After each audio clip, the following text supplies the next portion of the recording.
Well, that happened very quickly, and we are live. Hello and welcome to another live stream with Arabic Mike. It is Saturday. It's Saturday morning in America. It's Saturday, probably Saturday midday in the UK. And welcome.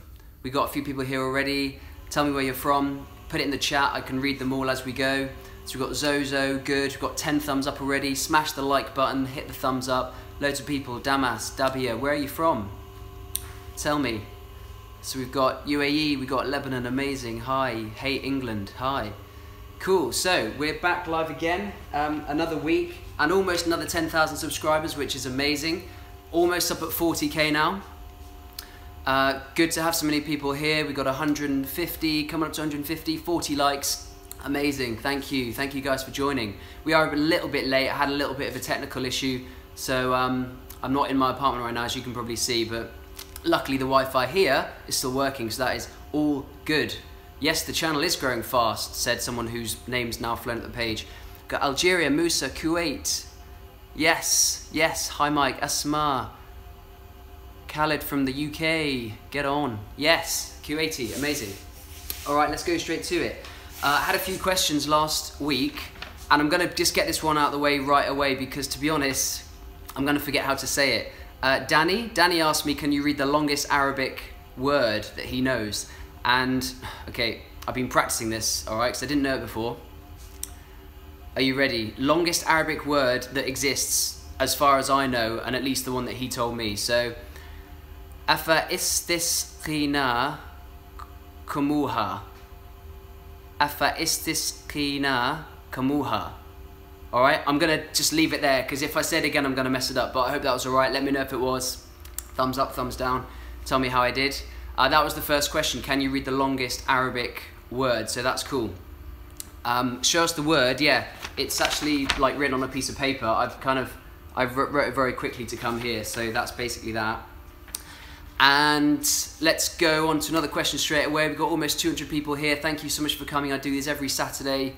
Well, every Saturday, basically, every week, regular thing. We just chat about languages, about questions you ask me, questions I often ask you questions as well. And yeah, it's actually one of the highlights of the week, to be honest, because it's like the only chance I really get just to talk to you all directly. We've got, yeah, 170 people now, 80 likes. It's looking good. It's looking good. Someone says that ain't even an Arabic word. Well, I'm not gonna question that, but I'll say. No, I'm not going to say it again. I've done it. I've lost it now. That's it. Finished. Khalas. Okay. Next question was from Sana. I think Sana Hatim. She asked me about motivation for learning Arabic. So this is a good one actually. And to be honest, it's quite an unusual answer because I guess my main motivation right now is that like, the fact that all you guys watch this channel and the fact that I'm making videos and learning, that's massive inspiration in itself. Just the fact that I have this channel to be teaching you, and I've met so many kind of Arabic people, you know, not just from the last kind of few months when the channel's been growing a bit steeper, but I've had this channel for several years. You know, I've got people that I've been chatting to since, you know, 100 subs and 200 and 1,000 and all that kind of thing. And that's a really good motivator for me. Now, having said that, it's not like I'm constantly 1,000% like wake up like Arabic. Of course, everyone struggles sometimes with finding motivation to do anything, whatever that is. But generally, my YouTube channel is a huge motivation. So you can start a YouTube channel if you want. Why not? There's a lot of interest out there for learning Arabic. And I think, to be honest, because there are quite a lot of people studying it who speak English, it's quite interesting to hear the perspective of somebody who studied it as a foreign language rather than from a native speaker, because you get like a different perspective as well. Obviously, you need to have a teacher who's a native speaker when you get to a certain level. And although I teach beginner Arabic, if you want to improve, you need to have an advanced speaker, somebody who's native. Anyone, like depending on the dialect, a Jordanian, an Egyptian, an Emirati, I don't know, a Kuwaiti, a Moroccan, anyone who's lived in a Saudi person, anyone who's been born and raised with a language would be extremely important to be talking with them, basically. Okay, that's motivation, yeah. So it's tough, but keep going, keep watching my videos, make your own channel, and maybe I'll watch your videos as well. I don't know. If you actually want me to do it, then you can message me and leave a comment, and some people do that, so you can always do that. Okay, Carol Bianchi asked about how do you retain vocab after learning Arabic. So this is a good question. It's the old kind of use it or lose it idea. If you don't use your language, then you can lose it. You can lose it. If you don't use it, you will lose it. So you've got to keep practicing, and that's why I go back to talking with a native speaker. If you have access to any kind of Skype or FaceTime, whatever, then you can just find a native speaker from that country and you can practice speaking. There's a link down in the description, not right now, but there will be a link as soon as this is uploaded and published. There'll be a link to italki, and on there you can basically meet any Arabic speakers, native Arabic speakers. They list themselves and you can meet them, you can talk to them, and some of them you can pay like a small amount, and some of them actually do it for free just because they want to learn English as well. So it's a really good resource. So I would say to Carol, to keep your vocab, you really do have to use it. It's not going to stay there forever, and just keep talking. Find a friend or a native speaker that you can make an hour appointment with each week, and just kind of keep that going, because that's certainly what I try to do as well, even if it's for like 10 minutes here and there with a friend.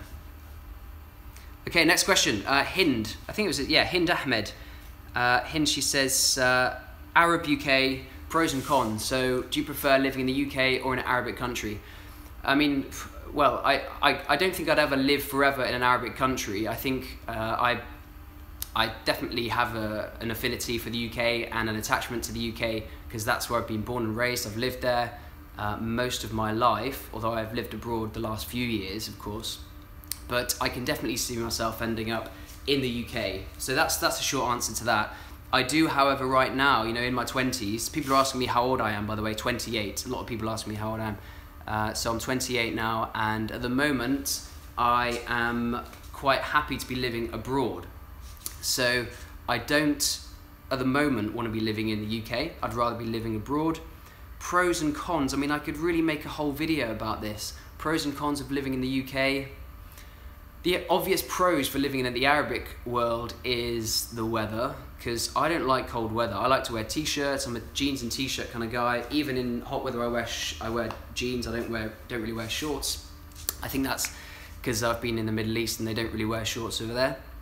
And I like the weather in Arab countries. I like the fact that it's close to Asia. It's close to a different part of the world. So if you are interested in visiting places like India, I know we have a lot of Indian people here as well.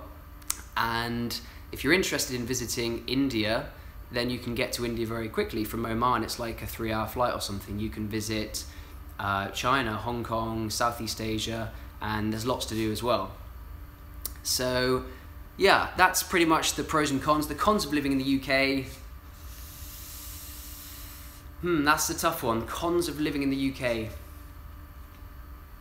I think it's just like that. It's what I know, so it's not varied for me, it's not exciting, it's not really kind of interesting necessarily as living in the Arab world is. I much prefer living in new places, exploring new places. I don't think I'll do this forever, but certainly right now I'm enjoying it. A lot of people, it's not for everyone, some people just like to be at home, and I can totally understand that. Most of my friends, most of my family just want to stay in the UK, it's their home, it's where they live, etc, etc. Cool, okay, I like to keep these about 10 minutes long because then people can kind of rewatch them that week. It's a bit ad hoc. I'm literally just looking at my phone right now and it's all working out so well. So far, so good with the Wi-Fi and everything. We've got 200 people here pretty much, over 100 likes. Amazing to have you all here. I'm here every week. I'm here every Saturday. So you can see me again next week. I'll probably be here a little bit earlier. I'm a little bit late today, but around this time, keep a lookout. And yeah, thanks for coming. A couple of things, italki, the link is below, Instagram is down below, and Patreon as well. Patreon, you can support me on Patreon, and I basically use that as a way of communicating with people who are interested in learning Arabic and want to kind of talk to me directly.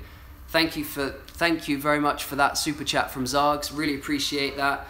Anybody wants to communicate with me directly, you can. The best way to do that is on Patreon, and you can do patreon.com /Arabic Mike, and I basically go on there after this live chat and I talk directly to people who are on there.